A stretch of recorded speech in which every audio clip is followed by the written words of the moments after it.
టాలీవుడ్ లో ఏ ఒక్కరి గుత్తాధిపత్యం ఉండదన్నారు మంత్రి తలసాని. రాజేంద్ర ప్రసాద్ గెలిపే దీనికి నిదర్శనమన్నారు. హైదరాబాద్ లో ఉన్నది తెలంగాణ ప్రభుత్వమని, ఫిల్మ్ ఇండస్ట్రీలో ఎలాంటి సమస్యలు తలెత్తినా మేమే పరిష్కరిస్తామన్నారు తలసాని. బాబు చుట్టూ తిరిగే టాలీవుడ్ పెద్దలు ఇకనైనా పద్ధతి మార్చుకోవాలన్నారు.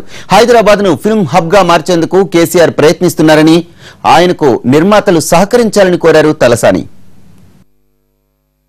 కొంతమంది పాత అలవాట్లు మానుకుంటే మంచిగా ఉంటుందని కూడా ఈ సందర్భంగా వాళ్ళకి తెలియజేస్తున్నా. ఊకే పొద్దున్న లేస్తే చంద్రబాబు నాయుడు ఇంటికి ఎప్పుడు పోవాలి, ఎప్పుడు ఆ ఇంటి చుట్టూ తిరగాలి అనే వాళ్ళు కూడా జాగ్రత్తగా ఉంటే మంచిగా ఉంటుందని చెప్పి నేను ఈ సందర్భంగా తెలియజేస్తా ఉన్నాను. ఎందుకంటే ఇక్కడ ప్రభుత్వం పరిపాలన చేస్తుంది, తెలంగాణ ప్రభుత్వం. అది గుర్తుంచుకుంటే మంచిగా ఉంటుందని చెప్పి నేను ఈ సందర్భంగా గుర్తు చేస్తా ఉన్నాను. చాలా మంది షోకాల్డ్ ఇండస్ట్రీకి సంబంధించిన వాళ్ళు ఏదో మేం లేకపోతే ఏం లేదనుకోరు. మొన్ననే చూసిర్రు రాజేంద్ర ప్రసాద్ గారి దెబ్బ ఎట్లుంటుందో. కాబట్టి ఈ విషయాలను అందరూ గుర్తుపెట్టుకోవాలి. ఇది మోనోపాలి చేస్తామంటే ఇక్కడ ఎవరి తాత జాగిరి కాదు, అది గుర్తుపెట్టుకోవాలని చెప్పి నేను ఈ సందర్భంగా తెలియజేస్తా ఉన్నాను. తప్పకుండా టీఆర్ఎస్ ప్రభుత్వం అందరికీ అండదండలు అందిస్తుంది. ఎవరినో ఇబ్బంది పెట్టవలసినటువంటి అవసరం లేదు. తప్పకుండా సిన్సియర్గా ఆనెస్ట్గా ఈ ప్రభుత్వం సినిమా ఇండస్ట్రీకి సంబంధించి పూర్తి సహాయ సహకారాలు అందిస్తుంది. మంత్రి గారు చెప్తూ అన్నారు, రాజేంద్ర ప్రసాద్ దెబ్బ ఏంటో తెలిసింది అని. రాజేంద్ర ప్రసాద్ దెబ్బ తెలియడానికి కారణం పెద్దవాళ్ళు కాదని, మనబోటి వాళ్ళేనని నేను ఖచ్చితంగా చెప్పగలను.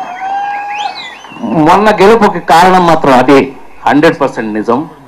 నేను ఈ గెలిచిన సందర్భంగా మొన్న మంత్రి గారు సోదరుడే నాకు, అన్నా నువ్వు సీఎం గారిని కలిస్తే బాగుంటుంది 100% వెంటనే ఎక్కించి, అంటే నేను అడిగే లోపల వెంటనే ఎక్కించి తీసుకెళ్లారు. ఆయన నన్ను చూసి, ప్రసాద్ గారు భలే గెలిచారే అన్నారు. అన్నా ఇట్ ఈస్ అందరి వల్ల గెలిచాను కాదు, మీరు ఎవరి వల్ల గెలిచారో నాకు తెలుసు అన్నారు ఆయన.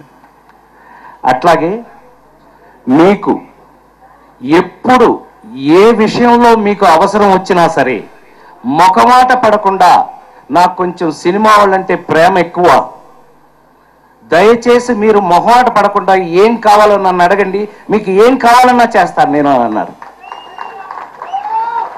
Hats off to. ఒకటిగా ఉన్న